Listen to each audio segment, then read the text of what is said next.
My dad being a church musician, of course, if I went with him on a Sunday, I could be Catholic very early on in the morning, be Lutheran mid-morning, be Baptist late morning, be Pentecostal early afternoon. And he played for a lot of different kinds of churches, which kind of gave me this kind of panoramic, kind of eclectic view of worship.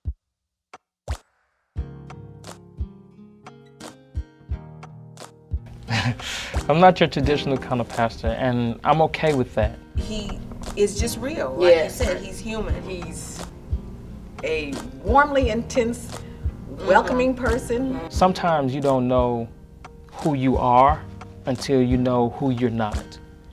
I've spent a lot of years being what people wanted me to be, living out who I thought they would accept, until I began to really evolve into knowing who I was in Christ and knowing that God had given me a grace to pastor. And so my style is kind of different.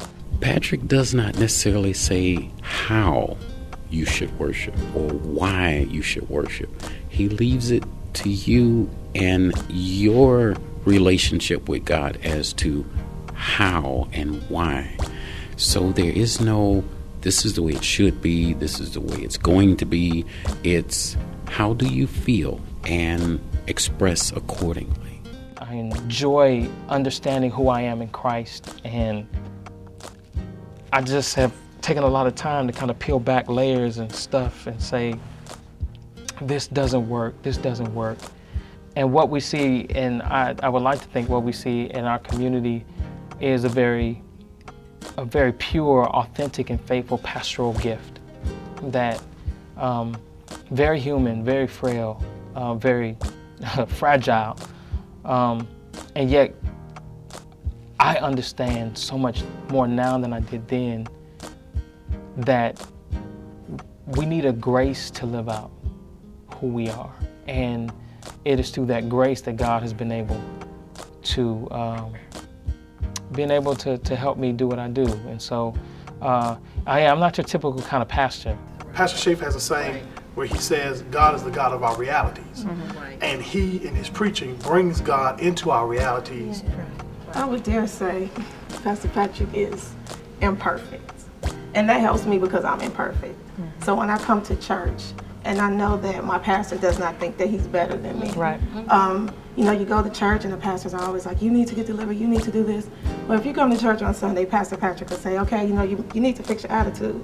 But I know, because sometimes I got an attitude too, you know, and so it doesn't make you feel belittled. You know that you can come to church, you can hear the word from someone who's going through the same things that you are, and it helps you to make it throughout the week, throughout the day, and it helps you to change your life because you know that your pastor is not looking at you like he's better. There is no disconnect between the pastor and the greater community.